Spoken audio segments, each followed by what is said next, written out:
Hey, welcome to Vegan Finds. I want to say this is day 6 of Cajun week, and tonight's dish, we're going to be making blackened scallops.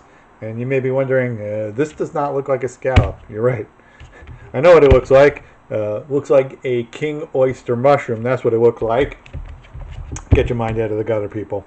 So, in order to start making the blackened scallops, we got to turn this into a scallop. So I'm just going to chop up the ends, and you want about 3/4 of an inch thick slices here.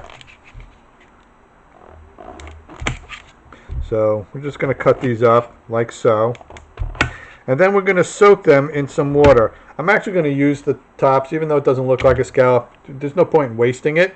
So I'm going to slice these bad boys up. Then I'm going to show you the marinating liquid that we're going to be putting these in. Okay, so I've got my scallops sliced up and ready to go and be marinated. And you can see this is quite a healthy bunch of scallops right here. If you were to buy actual scallops, this might cost you between $30 and $40. At the Asian market using King Oyster Mushrooms, $3.71. That is quite a discount. So I'm going to marinate these in a bowl with some water, some soy sauce, and some dulse flakes. And I'm going to chop up the dulse right now. For those of you who don't know what dulse is, it's basically a wild sea vegetable. It's going to impart a sea-like flavor to the scallop. And I'm just going to add it to my bowl here. Going to get the soy sauce, add that. We're actually using tamari because tamari is gluten-free as opposed to soy sauce, which is made using wheat.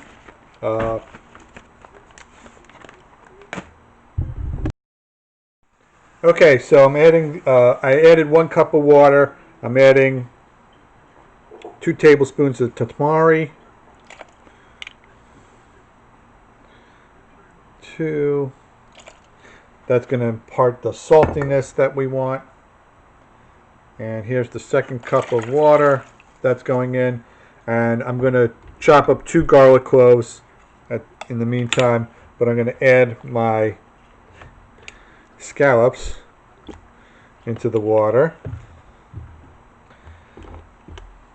and once these are ready to be cooked, I will take them out and show you how to make blackened scallops. And we're also going to be putting these over some grits, so I'll show you how to make the grits as well. Okay, so we are going to be making some grits. I'm real excited. I'm using some Weisenberger or Wiesenberger, I don't know how to pronounce it, stone ground grits. They're from Kentucky, so I'm really excited about trying these out. Haven't used them before, so this will be a first. And if you're not familiar with grits, my suggestion would be to watch My Cousin Vinny, because when the first time I had grits, I was just like that guy. I'm like, what's a grit? Doesn't sound like anything I'd want to eat. But then again, that was before I tried it. And it actually became one of my favorite things to eat in the world. They're great for breakfast. They're great with dinner. You could dress them up however you want. It's a good foil for really savory types of things. So let me start with getting this all prepped up and ready to go. And I'll show you how to make a grit. In my pot, I've got 3 cups of water. I'm adding 1 cup of almond milk to this. The package says 4 cups of water, but I just want to add a little extra flavor to this. And I'm going to whisk in 1 cup of grits. So it's 4 parts water to 1 part grits. So I'm going to whisk these in. You're going to put this on high heat until it starts to come to a boil, and then you're going to lower it down so it simmers and cover it. And basically you cook it on low until it's basically done, which is about 20 to 25 minutes. Stir it every once in a while, and there you have it. You've got grits. So I will continue to whisk this around. I'll wait for it to come to a boil. I'll show you what it looks like. Then I'm going to turn it down, put a lid on it, and basically just keep a watchful eye on it. Stir it once every 4 or 5 minutes. If it starts to really bubble up and spit, you can add a little more water to it so to calm it down a little bit. But that's basically how you make grits. So you can see that this is starting to come to a boil here. You got some bubbles coming up here. I'm going to give it another quick stir, and then I'm going to lower the heat. I don't know if you can hear that high-pitched sound, but that's coming from our induction burner here, and dogs aren't too happy. So I'm going to cover this up, lower this down to a simmer, and basically I'm going to set the timer for 20 minutes. I'm going to check at 5-minute intervals, give it a good stir, and then let it sit. Check again at 10 minutes, and should be fine. So I'll be back with the finished product. We're going to finish this off with some vegan cheese. My wife wants some cheesy grits, so that's what I'm going to make for her, since she makes the rules here. Anyway, I'll be back. Okay, so the grits have been cooking for about 15 minutes now, and you can see they're starting to thicken up.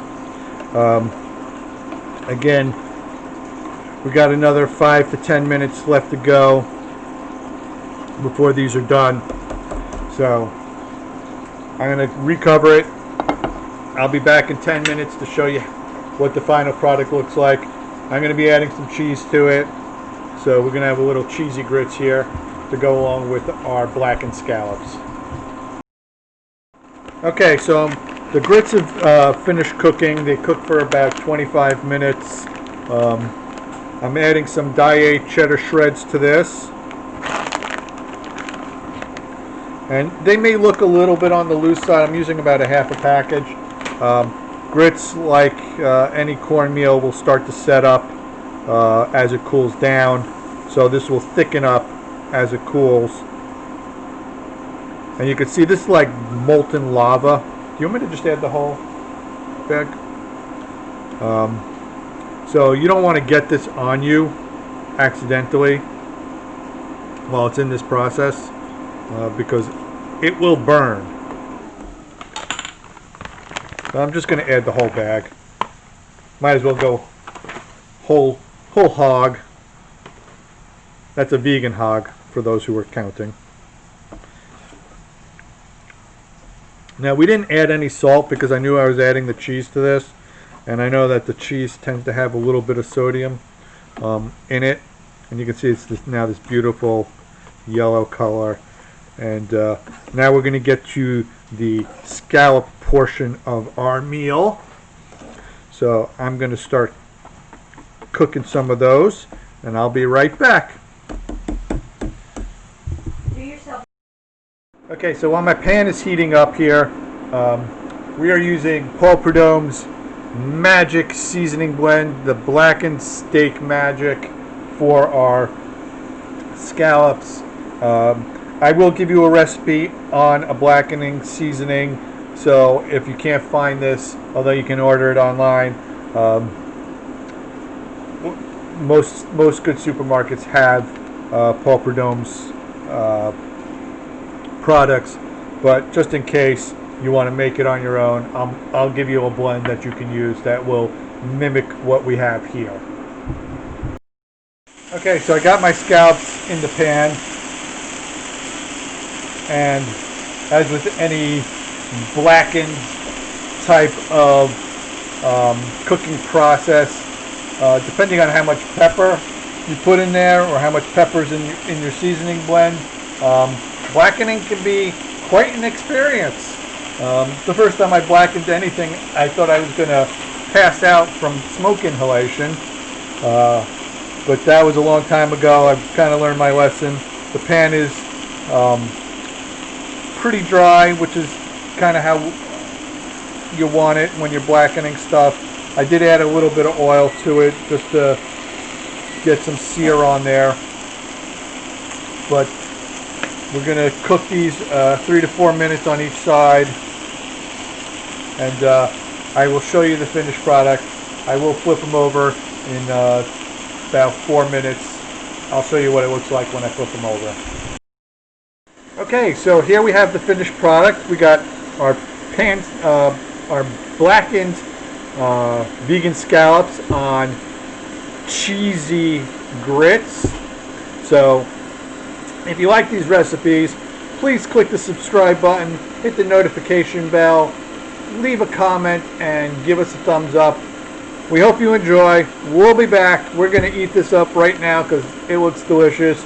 And sayonara.